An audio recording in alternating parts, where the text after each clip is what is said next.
CBS Radio Mystery Theater presents...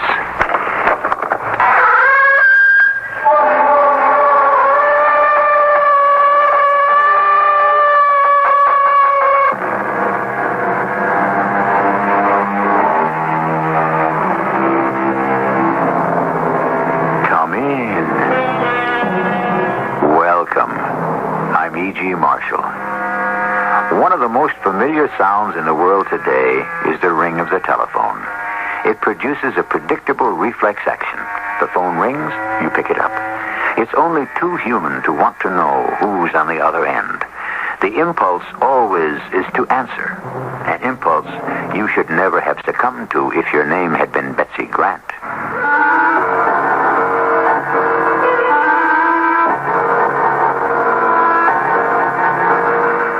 Mystery drama, The Sound of Terror, was written especially for the Mystery Theater by Ian Martin and stars Patricia Elliott.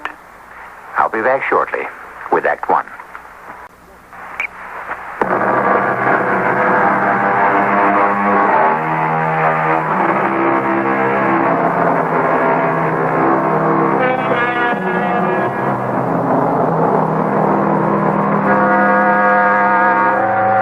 Sergeant of police in Gilbert and Sullivan's Pirates of Penzance who sang the sad complaint, "A policeman's lot is not an happy one." Watching Detective Sergeant Ed Ritter and his girlfriend Betsy Grant as they snake along in weekend traffic after a day at the beach, it would be hard to agree with Gilbert's line.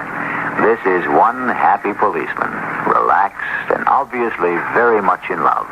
And so is Betsy, her eyes locked on his strong young face as he talks while he drives. Oh, boy, what a day. You know, in spite of all the traffic, I feel great. How about you, Betsy? Yeah, honey, I'm so relaxed. I don't know if I'm asleep or awake. Well, I better get you straight home if you're that tired. Oh, I'm not tired. Just full of sun, salt, and sea air. And happiness and love. In a world of my own. Our own. The other one doesn't even exist. Uh-oh. I'm sorry you brought that up. What? The other world. I mean this one. I gotta check in, see what's going on. And the commissioner himself has ordered all leaves canceled. All off-duty personnel to report as soon as possible.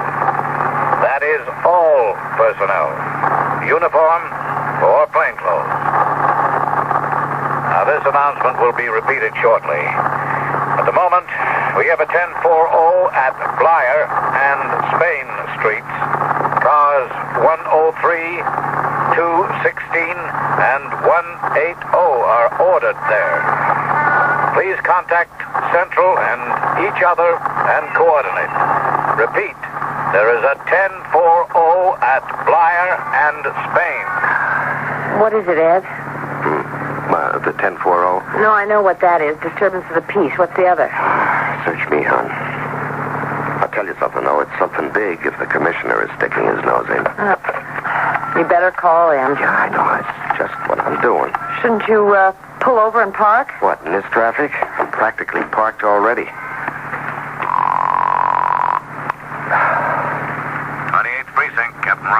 Jerry, it's Ed Ritter.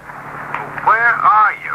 Just came out of the Midtown Tunnel after a day at the beach. I was feeling great till I cut in the squawk box. What hit the fan? Oh, the West Arabian ambassador to the UN went and got himself abducted. Now, look, boy, you better get down here as fast as you can. Well, look, I got Betsy with me. I'm stuck in traffic. It'll take me half to 3/4 of an hour to run her home. Buddy boy, maybe you're not reading me. I want you here 5 minutes ago. Now, you drop your gal and let her take a cab or a bus and get down here yesterday.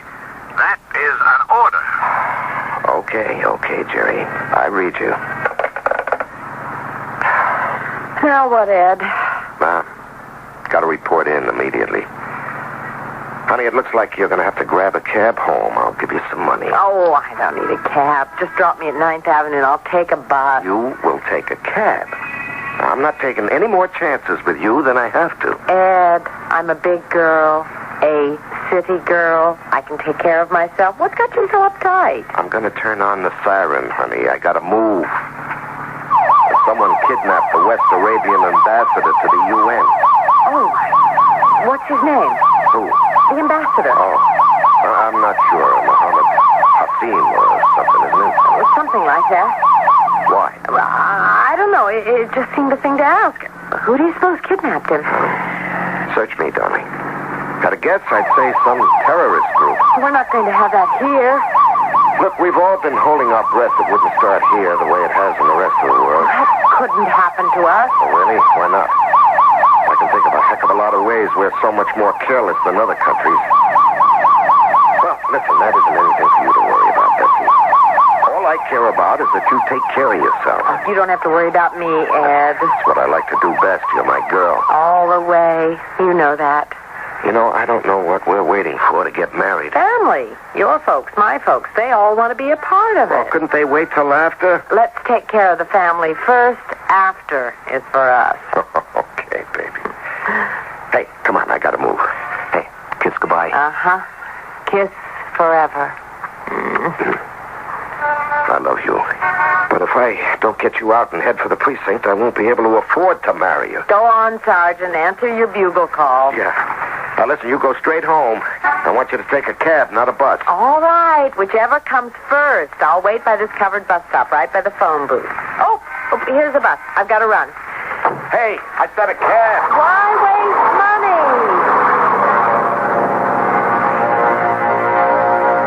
I didn't have to run too much. It was a 107. No good for me. When it pulled away, I was all alone at the bus stop. It was clouding up and looked like rain. But I was glad I had some shelter while I was waiting. There weren't any cabs available anyway. The traffic from the tunnel was thinning out, and it was starting to get dark.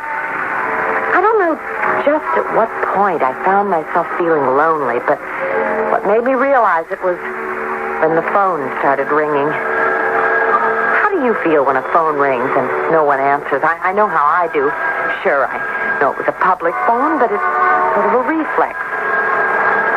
After like the sixth ring, I couldn't help myself. I picked it up, and this voice said, Ahmed, it is Kleber. They came through with the ransom. It is on its way to the pickup. Tonio is there. Now, do we pick it up even though Hassim is dead? Ahmed? Who is this? Ahmed. I must have our number. what had I gotten myself into? Even in the act of hanging up, I'd seen a man in the building across the street on the second floor pull the shade up to stare at me and then rip it down as if to conceal his face. At the same moment, I spotted a cab and hailed it. I clambered in, desperately shouting my address, for the man was already on his way across the street. As the cab pulled away, I remembered that the phone started ringing again. My cab driver was in no hurry. I'm kind of late, driver. Could we speed it up? What do you want? I should drive through a red light and get a ticket? No, but as soon as you get the light, would you please hurry? I don't like tickets. Well, please make it as fast as you can. I looked back. The man had gone into the booth and was answering the phone. Just as the light changed and we began to move, he came running out and towards us.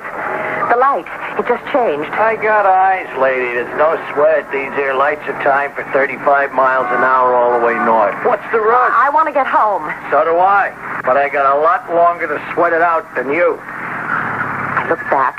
The man had stopped, frustrated, under a streetlight. I could see his face clearly. I didn't like it then, and I would have reason to like it even less later. As we pulled away, he ran back towards the cars parked along the curb.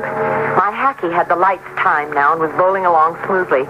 At 42nd, we ran into snags, and by the time we cleared traffic, the hacky was in communication again. Hey, lady. Yes? I figured you earlier for just some nervous dame in a hurry, but you in trouble? What do you mean? Well, I don't mean to stick my nose in, but it kind of looks like somebody might be tailing you. Where? The little brown foreign job. You had 2 cars behind on the left. You recognize it?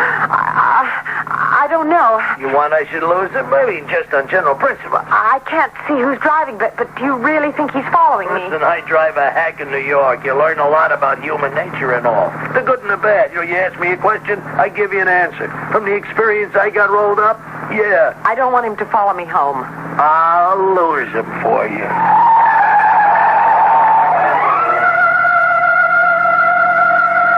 For the first time, he wasn't just a something, but a somebody. He really got into the whole thing like it was a game, cutting lights, switching turns from right to left, doubling back and forth, until finally he drove me up to the brownstone where I had my apartment. Hey, there you are, lady. 99A West 83. And all alone. Here's the fare, and something extra for losing my follower. Well, all in a day's a night's work. I kind of got kicks from it, yeah. Hey, what are you, with the government or some kind of TV, a movie star? Neither. Nobody. Oh, what was it? Your ex or something? I beg pardon? Your husband. Who was following you? Oh, no, I don't even know that there was someone following it. It's just these days, a gal can't be too careful. You got it. You want I should see you in? No. I'll be all right. It's kind of gloomy down there in the basement. Oh, that's just the front. In back, it's gorgeous. Good night. Hey, watch your step. I will. And thanks again for the help. You can't do something for somebody every now and then. Watch life. Good night.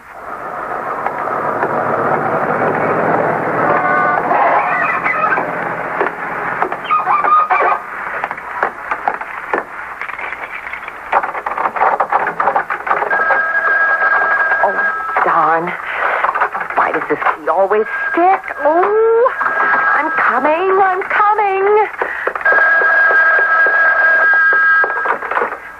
Hello? It's me, hon. You just saved me heart failure. You get home all right? Yes. Well, no, Ed, I've got to talk to you. Well, any time but now, hon. I can't. This West Arabian ambassador thing is so big. But that's what I want to talk to you about, Ed. Oh, this is the craziest coincidence, or whatever. Betsy, I can't stay on the phone. We're on a citywide alert. But, Ed, what I have to tell you is something about that. Well, okay. If you have anything, make it fast. Okay, the bus I ran for, remember? It wasn't a 12. It was a 107. You know, that's the one that cuts across 57th to the east side. And Don't give me the bus routes. Get to the point. Oh, all right. So I didn't take that, but everyone else did. So I was alone, and while I was waiting for a bus or a cab, the phone rang. The phone? Well, you know, there are a couple of public booths there. Oh, yeah, all right. So what? Well, you know how it is when a phone keeps ringing. A person feels they ought to answer. You mean you answered a public phone that was ringing? Well, yes, I did. I don't know why. It's hard to explain, but anyway, I picked up the receiver, and right away, there was a guy there saying that the money was ready to be picked up even though Hasim was dead, and there was this man who tried to follow me, only the taxi driver, a marvelous guy named Jake Brown, was able to lose him, and then Who are you? You're the man who followed me. I did not even try to. You have a very clear voice. When you told the cab driver where you were going, I could hear it even across the street. How did you get in here?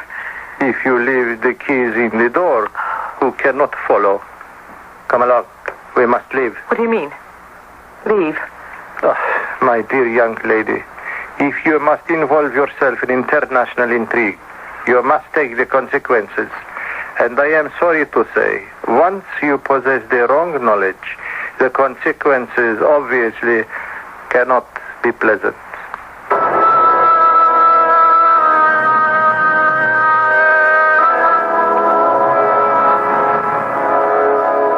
A little knowledge is a dangerous thing, and it seems that inadvertently, Betsy Grant, responding to a very human and reasonable compulsion by the simple act of answering a telephone, has gained an amount of information that is dangerous, particularly to a man named Ahmed, who is responsible for many deaths in the past, a man who has nothing to lose by causing more of them in the future. I shall return shortly with Act 2.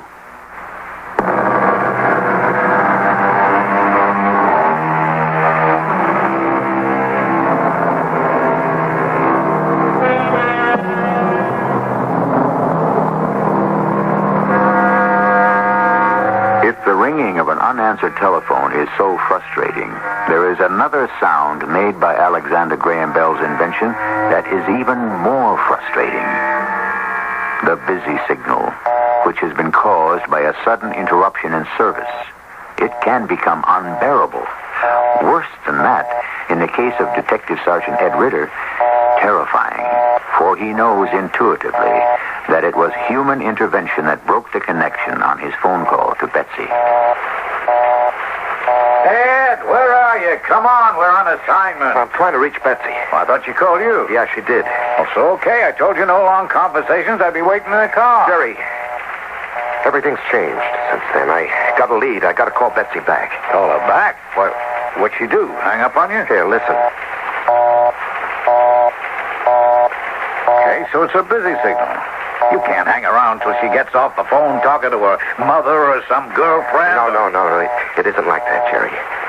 But you see, Betsy was talking to me, and someone broke the connection. Ed, buddy, look, you're my best friend. I love you like a brother. But right now, we got no time for personal stuff. We got a big case to break. This has to do with the case, Jerry. I told you I had a lead. What, for Betsy? Yeah. How? Well, when I dropped her after you told me to get straight to the precinct, she was waiting for a bus, you see, and this phone began to ring. What phone? A coin phone right by the bus stop. So? So Betsy answered it. What? She answered the public phone that was ringing? Was she expecting a call? No, it was just... Well, you know, a phone rings, keeps ringing. If nobody else picks up, you do it. Not me. What for? Well, it's human nature. Someone maybe is in trouble, needs help. I don't know. Okay. So she picks up the phone, and this voice on the other end starts right in and says, okay, the dough is ready to be picked up. Do they go ahead even if Hasim is dead or what? Hey, wait a minute. Hasim? You sure she said Hasim? Yeah. That's the guy who was abducted. Well, what do you think I'm trying to tell you? Well, what are we wasting time talking? Get Betsy on the phone. I can't. Don't you hear me? There's nothing but a busy All right, signal. try her again. No, Jerry. I'm not messing around anymore. Something's wrong. Now, I'm going over to Betsy's apartment and see for myself what. All right, I'm going with you. Did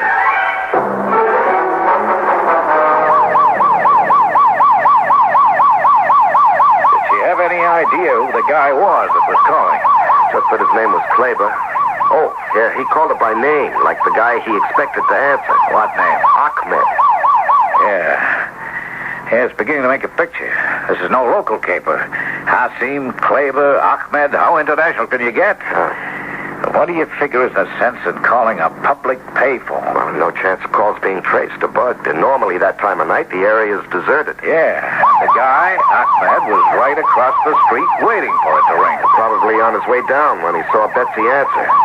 You figure they had it set up on a time schedule. Yeah. You still think he could have followed you, Betsy, home? No, she didn't think so. But you do. Look, Jerry, suppose she could recognize him. She saw him looking out the window. Now, what would the guy figure? This whole thing is big enough to take no chances. Yes, I think he must have tailed her, and I think that's why the phone got cut off, and I'm scared of what we could find when we get to her apartment. All right, let's not jump to conclusions. Just keep her open wide the way you are, and let's get there fast.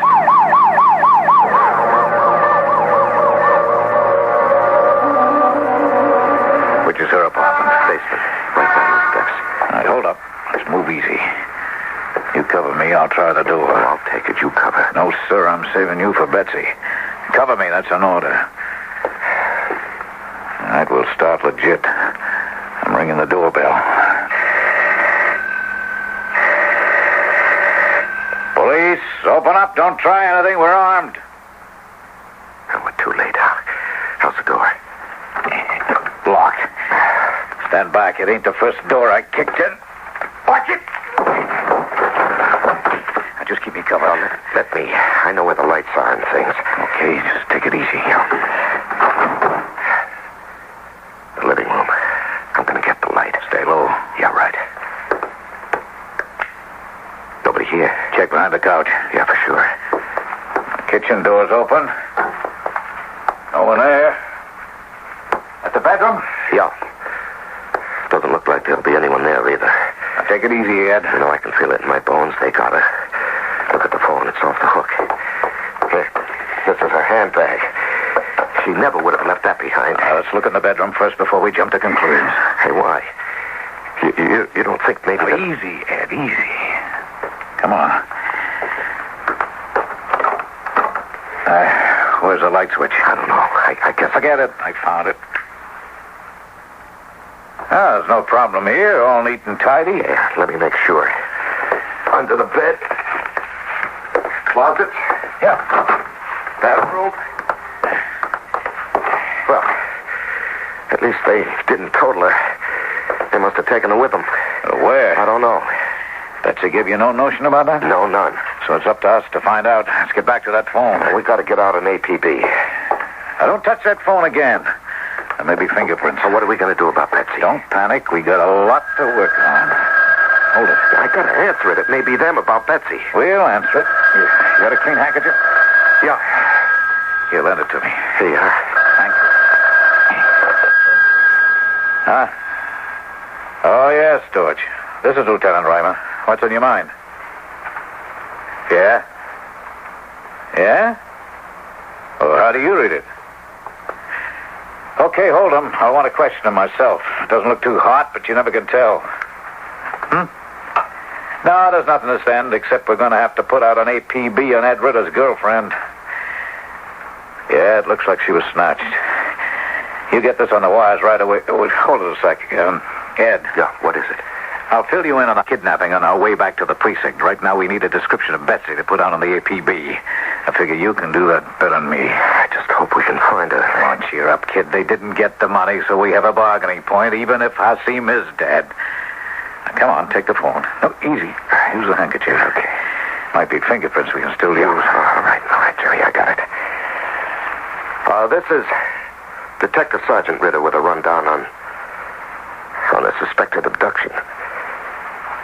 For Betsy of Elizabeth P. Adams, Caucasian, 24 years old. Eyes blue-gray, hair chestnut. Height 5 feet 4.5, weight 118. Identifying marks, one small mole on the left shoulder. Now, the drop for the ransom money was a wire trash can on 59th under the Queensboro Bridge. There's an open playground right there and very little cover to stake it out. But it was staked out. Sure. We got a young detective shooting a basketball on the playground and 2 other cops in a bar nearby with good sightlines to the drop. So when the guy came, they were all on him within a couple of minutes. So you picked him up. Is he talking? Is he talking? A blue streak. And what does he say? Nothing that's much help to us. His name is H. Harrison Trimble.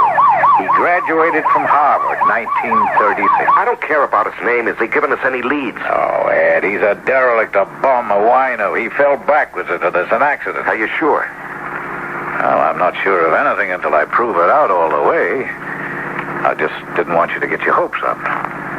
No, I don't think Mr. Trimble is the answer. Tell you the truth, I think Mr. Trimble is the fly in the ointment. The accident that blew most of our chances. What do you mean? Well, the ransom was $3 million. It was deposited in the trash can in 3 plain brown paper bags. Now, Trimble resides in the shadow of the bridge. I mean, he chooses to make it his home, rent-free. And he lives on other people's leavings. I don't suppose in all his years of poking through trash cans he could even have dreamed ever of turning up $3 million.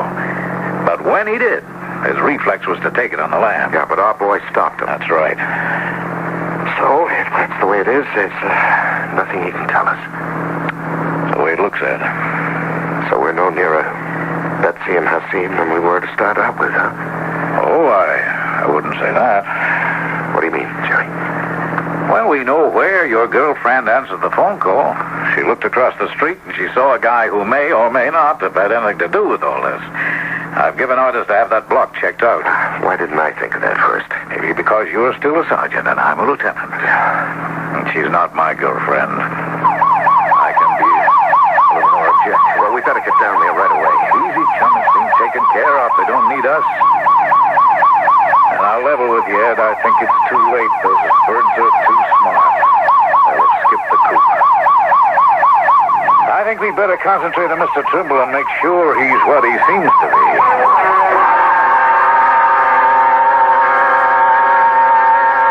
All right, Clever. You have failed me. But first we must get out of here fast. Yeah, but what about the woman? Your telephone correspondent. I have her under the influence of my own tranquilizers. You didn't kill her like Hassim, not another accident. Mohammed Hassim was no accident. I never intended him to live. But the woman, She is safe only as long as I may have need of her. You know, we must revise our plans. Come, there is no more time to waste.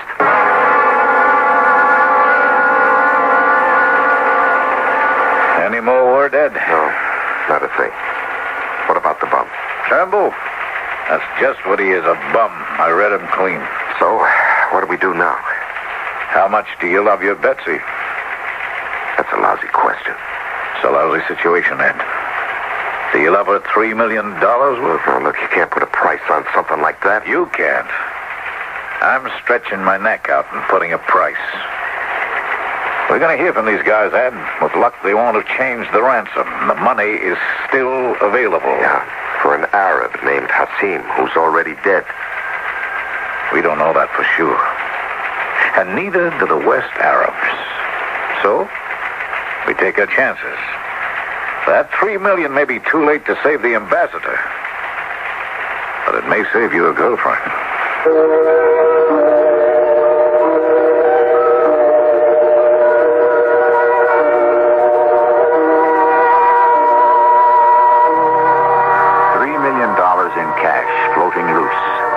Arabian UN ambassador who is dead, or not dead, a girl who answered the telephone and inadvertently got herself embroiled in international terrorism.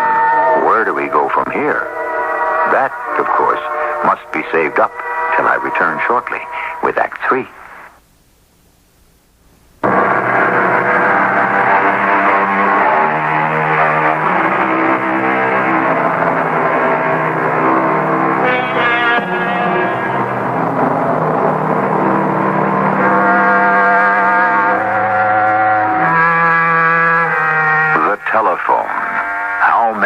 Stop to consider how large it looms in our life, how important it is.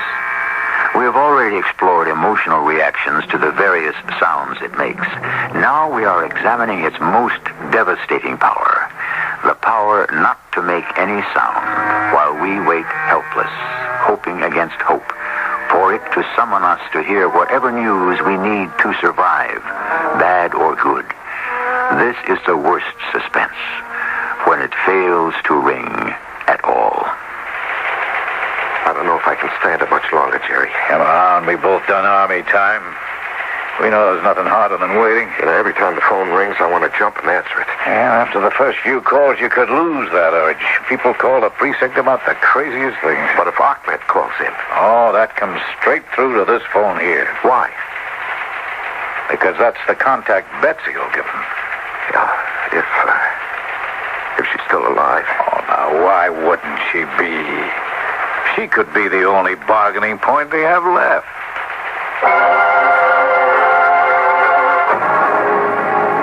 Well, Clever, suppose you try to explain now what happened. Everything was all set, Ahmed. The moment the money was put in the garbage can, the grapple hook was being sent down from the bridge. I could have been there and fastened it to the container to be lifted up and away before the police closed in. But that, what do you call him, that hobo was there before I could move. You should have shot him. I would have, but the police were too late to... I told you to reconnoiter before you moved. I did, but the police were so well That hidden. it was fortunate you didn't reveal yourself and us. But now Hassim is dead, and the money is gone. Gently, my friend. That Hassim is dead is a triumph for my brothers. He had to go. The money is something else again. We need it. But we can't get it now. We have no leverage. Because Hassim is dead? Why did you kill him, Ahmed? My dear friend, you must understand the intricacies of terrorism. Hassim was a pawn in a game of chess. To have to conceal and control him while the game was being played was, and always is, too difficult. He was only important as long as he affected the deal. Once that was made, he was dispensable. But you didn't get the money. How do you get it now? Through the girl. They know she is alive, and they cannot be sure that Hassim is dead. Hand me the newspaper. There is nothing there we don't already know. We can use the print for what already only we know. And the girl to tell us where to send it.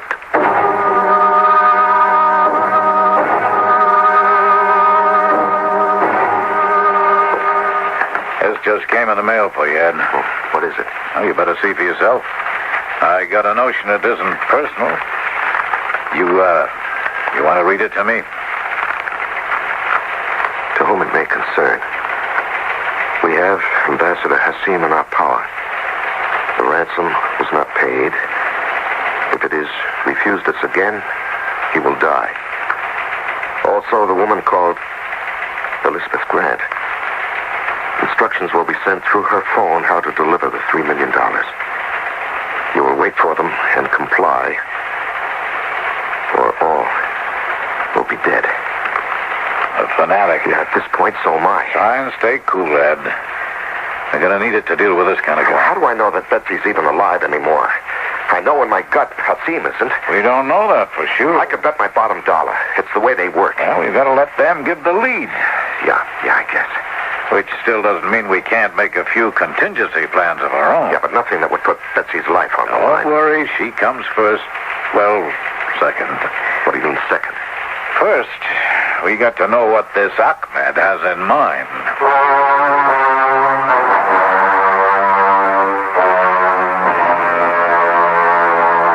Are you quite comfortable, Miss Grant? You know I'm not tied up like this. What are you trying to do? I would not expect an unbeliever to understand what my aims are. But I know what I want. And you will do it or join Musa Ahmed Hassim. You mean you would kill me? For our sacred cause and with the blessing of Allah, I shall use the sword to cut down anyone who stands in our path. What is it that you want me to do? I want you first to make clear to your policeman friend that the slightest attempt to try to controvert our instructions will mean your death. If you're trying to get a ransom of $3 million, no one's going to pay that for me. They will be paying it for Musa Ahmed Hassim. But he's dead. We know that. No one else can be sure.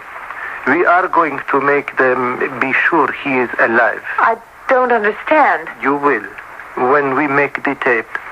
And you will follow instructions to the letter, or you will regret it. What do you expect me to do? Very simply, to interview Musa Ahmed Hassim, or what appears to be Hassim.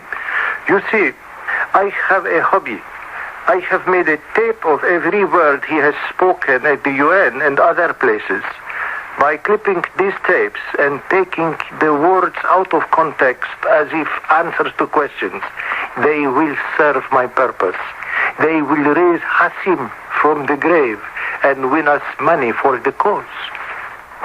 So, we had better get to work, Miss Grant.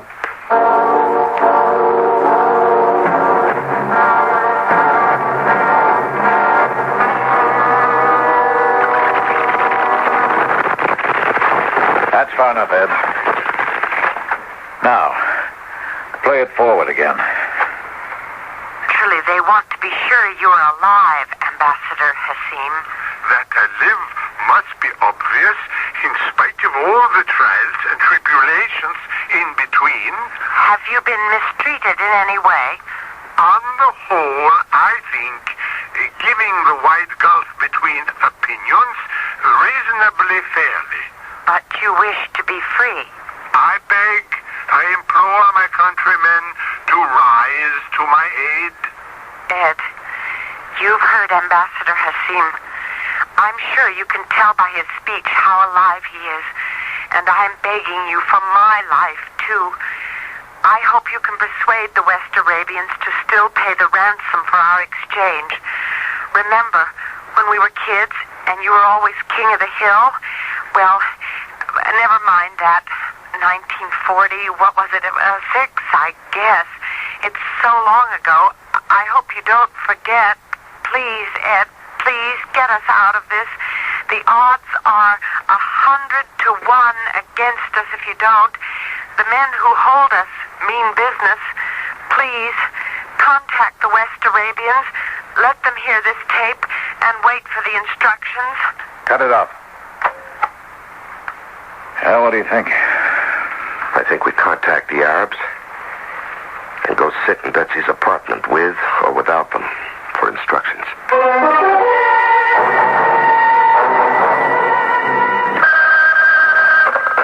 Yes. This is Sergeant Ed Ritter. Yes. Do you have the ransom? Yes, but how do I... 3 million as before? Yes, but tell me how... Here are your instructions. The money in a lightweight suitcase, bills as before. You will place it tonight in a Central Park horse carriage, which will be waiting at the 72nd Street entrance. The driver has instructions to meander through the park. When we are ready and are sure the coast is clear, we will contact you to make the exchange. The money for the ambassador and the woman. Now, just a minute. Not even 10 seconds. We will not allow this call to be traced. Make your arrangements and wait for us to contact you again.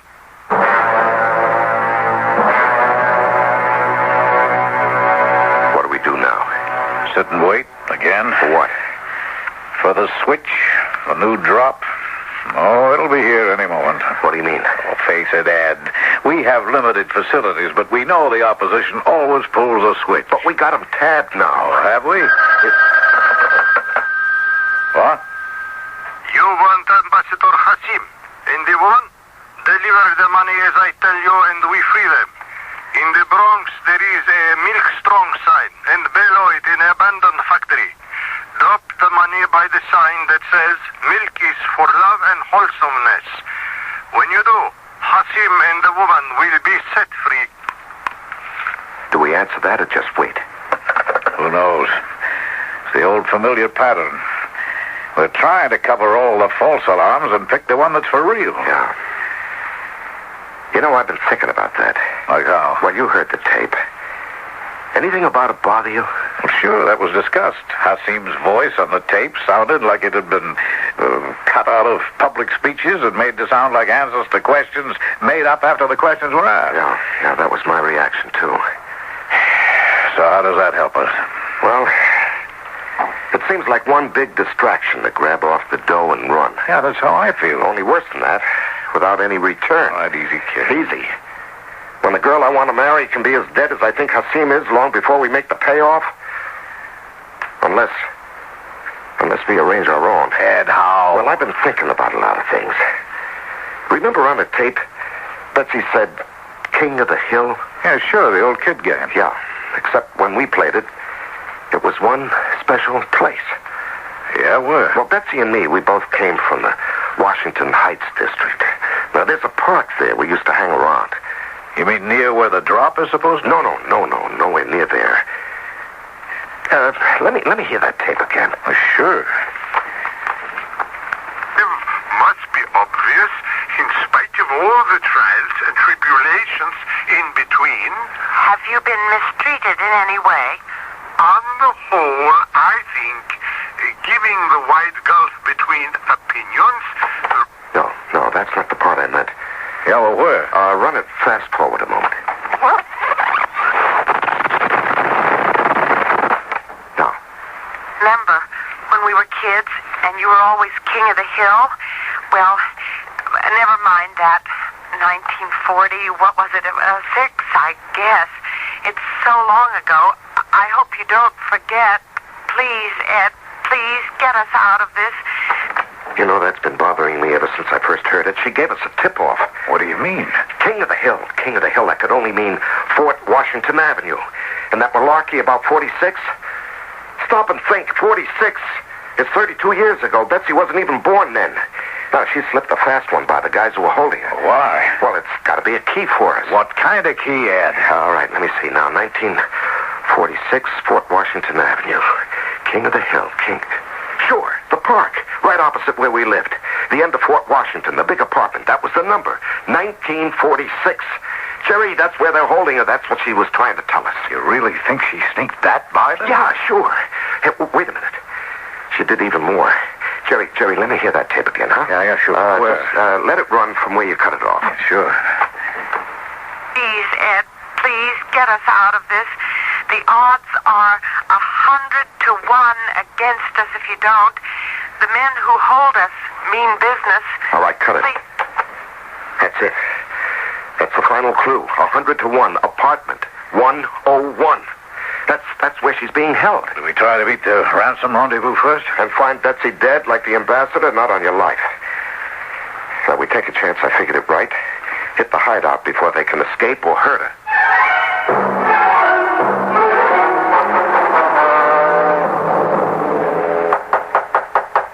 Yes? I have a telegram for a Mr. Ahmed Fatullah. For Ahmed Fatullah. Just hold it there, Ahmed. Don't move. You're covered 8 ways from nowhere. You will not take me alive. I warn you, you can't get out.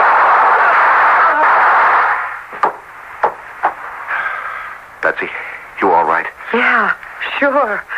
Only what took you so long?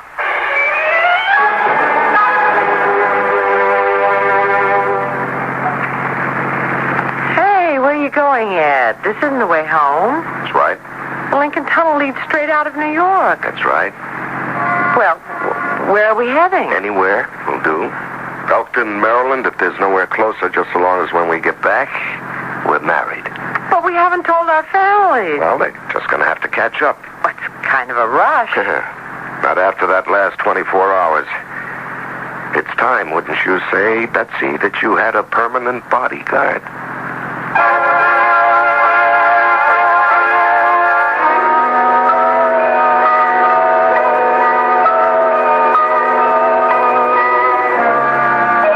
And so they were married and lived happily ever afterwards. I wonder if they ever changed their phone number, at least if it was Betsy's. But then, I doubt if it ever caused them such severe problems again. Except, do you imagine Betsy hesitates to answer it every time it rings? I'll be back shortly.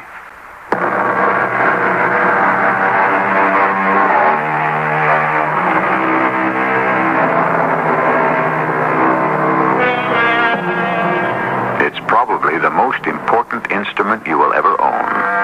It can bring you hope, joy, despair, frustration. It is your link with the rest of the world. It can be relief or agony, delight or frustration, fulfillment or disaster. Whatever it is there. A part of our lives we can neither ignore or deny. The telephone. Our communication with the stream of life. Our cast included Patricia Elliott, Larry Haynes, Ian Martin, and Earl Hammond. The entire production was under the direction of Hyman Brown. This is E.G. Marshall inviting you to return to our Mystery Theater for another adventure in the macabre. Until next time...